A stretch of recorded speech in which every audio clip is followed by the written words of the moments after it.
Hey, up next on the Miami Rock Show, the way we find bands so often is by going to live shows, and I encourage you guys to do the same thing. And recently, we were down in Fishhead Cantina and saw Tawnytown, Maryland band Words for Hands, and knew we had to get them on the show. They've got an EP out called Screaming Silence and a bunch of other singles. Mark and Kate, welcome to the show.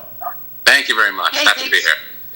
Hey, so first off, give us a little bit of a history of the band. It's the two of you. How long have you been around, and how did the project form? Yeah, so we've been together, actually we're pushing a year, I think, in February, since we got together and started doing this. That EP was written slightly before that, something I did as, I guess, a solo or side project, and turned into something a lot bigger and better now. We have our 10th show coming up in January. So our first show was back in August, and we just got some great momentum going. And just inside of a year, we've seen a lot of really cool things come out of that. So what prompted you two to form the project together? It's only been a year. That's hard to believe, as good as you guys are. Tell me a little bit more about, how this happened. Yeah, so it really started, again, as a solo project. I had been away from recording and writing music for over a decade, honestly. And that passion came back, wrote the music, recorded the music, released it, and it just wasn't enough. I wanted to play live. We met up on, I think it was Bandmix, which is one of those, find a bandmate websites. Got together and it just clicked, It's been great since then. We've explored some other options as far as, 3-piece, 4-piece band, but this has really been something that's just worked out for us, the 2-piece, and really found a cool, unique sound together doing that. Yeah, I guess you're kind of alluding to, the question you probably get the most often, which is, you just said a little bit about, why a duo? Like, not too many people just do the duo thing, but you guys have just found it works with the two of you, huh? Yeah, it just works. And we started gravitating towards that sound. I think we both grew up on, that 90s alternative rock kind of grunge scene. Certainly a lot of other influences, but the biggest thing, at least for me, that came out of that was, a lot of very lyric-focused music. The music itself was kind of straightforward, just good old rock music, even the punk scene. I've never considered myself to be a great musician, so the lyrics were always my stronger point. And we just found the sound together. We get the bass sound in there. Kate's good and loud on the drums. There's no problems there. So we definitely sound a lot bigger than the two of us, and we've really enjoyed being able to do that and see the reaction from people. Really, to get that sound out of two people, that's been a big driving force for us also. Yeah, two things came to mind right away just listening to you. As soon as I heard your voice, I thought of Brett from Fuel. I don't know if you got that comparison before, but instantly, you sounded like him to me. But we don't do a lot of comparisons on the show, and sometimes artists don't like it, but you still remind me of him. But the other thing I was going to ask, so doing it with the two of you, do you have to do, I looked at your guitar set up there, do you have to do any loops or anything, or are you just kind of raw how you're playing it? The way we do it is raw. There's a lot of really cool 2-piece bands out there that do a lot of really creative things to get that sound. Backing tracks and looping. That's all a little too complicated for me to figure out. So it's just a split signal. So what I play on the guitar goes through the guitar amp, and then there's a second line out that goes through an octave pedal, which will bring down whatever note I'm playing by a full octave. And then I have some other pedals that sort of round out that sound and give you the extra bass sound that really thickens it up. So, it all comes from one guitar, just creative wiring to get the two different sounds. Well, very impressive watching it live. Now, thank you. Hey, if you would, just briefly give me a little bit of each of your musical backgrounds. You said it's been a decade or so. What's your background, each of you, in music? When I was 12 years old, I pretty much saw somebody playing drums and immediately fell in love with it. And I saved up some money and bought a drum set, and that's the same set I'm still using right now.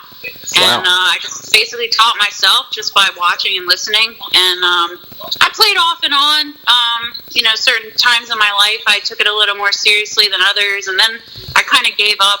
And then I was in a band, and then I kind of gave up again. And then about last year was when I decided I wanted to give it, one more solid try, and then that's when I got in touch with Mark, and we've been together ever since. Yeah, Mark, you want to jump in there and tell us about yours? Yeah, so my background, I've been playing music on and off since I was little. I've always had a passion for it, or at least I've always wanted to have a passion for it when I was younger. When I was in high school, college, was in a couple bands, and wanted to make that my career. And then grew up a little bit, graduated college, got married, had kids, and again I was away for it for over a decade. And when I got back into it, it just, I don't know, it's one of those things that just hits you. You realize how much you've been missing it, how important it is. And it's just been full force since then. I mean, playing every day, practicing every day, writing, recording, getting up on that stage is just something that I've always wanted to do. And as many times as we've done it in the past year, it's just driving more and more of that behavior, and hopefully quit my day job eventually. This is way more enjoyable. Oh, I'll bet, yeah. So, hey, let's talk about a couple songs. Two in particular I wanted to ask you about. The first one has been probably, I'm going to say, my favorite so far is the song Drown. Tell me a little bit more about that song. Oh, man. It's a loaded question every time we talk about songs and what they mean. So that you could make it up and I'd never know the difference. So. I know. I'm trying to do that on the fly, too. So, no, I mean, honestly, that song came from... when you have some personal struggles, and you always have people you can rely on, your friends, your family. But for me, sometimes there's this real need to kind of get through it on my own and sort of just power through it without any help and have that sort of self-validation. I don't know. So to me, Drown was kind of step back, let me fail on my own, let me learn from my mistakes, and see if I can get through this by myself. And that's what it meant to me. And, obviously everybody has their own interpretations and, can see what it means to them. But that's where that song came from. Well, we're going to play that one tonight because it's one of my favorites you did. And another one I thought the lyrics were quite interesting too was from the EP, The Hunter. Tell me a little bit more about that one. Oh, wow. Yeah. A good friend of mine is a hunter and takes me out occasionally to go hunting, and I'm terrible. It's more about just getting to sit out in the woods and have a good time. But he just challenged me one day to write a song, and he said, make it about hunting. And I said, well, that's not really my thing. But then he kind of explained to me what hunting meant to him. And it was sort of his outlet and his way to kind of get away from the world and shut the world off. And, he explained some deeper things and kind of what it meant to him. And I tried to articulate that the best I could into the song, and try to connect the way he felt about that to the way that, I felt about other things in my life. And it was really an interesting song to write.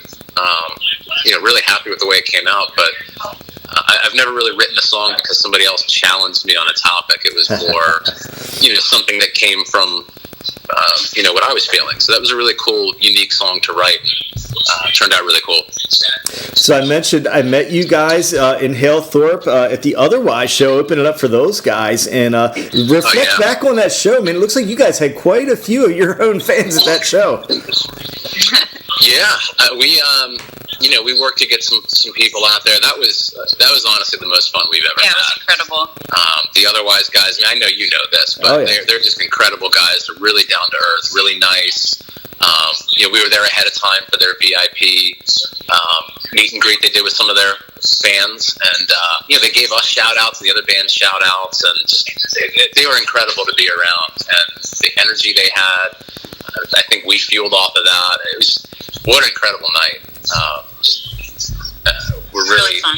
I don't know, I'm still in shock that we got a chance to do that. Honestly. And believe it or not, a lot of those fans weren't really our hometown fans. I think there were a good amount of people out there that were getting to discover us, and that was really cool. I think that was the best part for us was to see some new fans that we hadn't seen before, really getting into music. Well, for folks listening, I'll let them know, man, there were a lot of your guys' T-shirts out in that crowd at that Otherwise show, so we made note of it, man. We noticed it for sure. Hey, you guys have any live shows coming up that you want to plug, or anything you want to, promo here coming up in the future? Yeah, definitely. So we're kicking off January pretty busy right now. Our first show is going to be the 18th at the Circle in Hanover. And again, that's really special because that's going to be our 10th show together. And it's the weekend after we're going to be recording the first tracks for our new album. We're going to be putting out a full-length debut album. So this will be the first music with the two of us fully recorded on the album. And that's really, really exciting to get out there. So we're hoping to target that for the spring. So we'll be hard at work doing that. And then the Circle on January 18th. That's going to be a really fun night. We have some good friends joining us then. The Zach Bellis Band, really cool guys there. So that's going to be a lot of fun. And then back at Fishhead on February 21st. Oh, wow. Who you at Fishhead with on the 21st? Who else is there that night? Do you know, or is it not out there yet?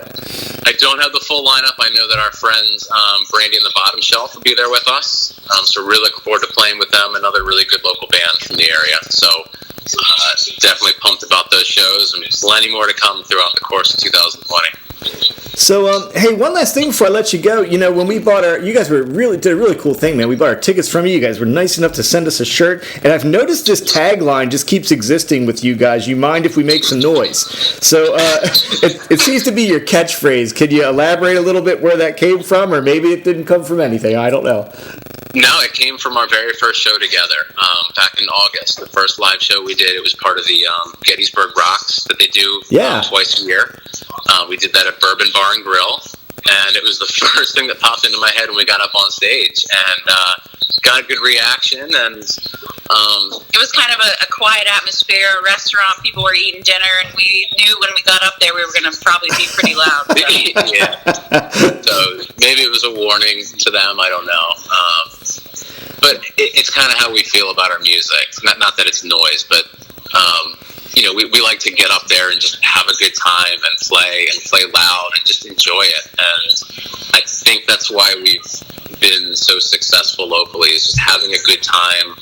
We don't really stress any success out of these shows. We just get up there and have a blast. And I think that's what that line is hopefully representing to people when they see us. Well, it definitely comes through in your performance. It actually make a great album title, man. Next album you guys do, you got the title all sewed up right there already. If you wanted to. You might be something. Yeah, you might be alluding to something that we've got working. So yeah, so mental telepathy. I don't know, but hey, hey, their Words for Hands are out of Tawnytown, Maryland, and we've had Mark and Kate with us. We're going to do 3 songs tonight on the show. Pick up their EP, Screaming Silence, and as well as they have many singles out there on iTunes and the other digital outlets. So, hey, Mark and Kate, I really appreciate you being here. Thanks for being on the show tonight. Yeah, thank you so much. Great to talk with you.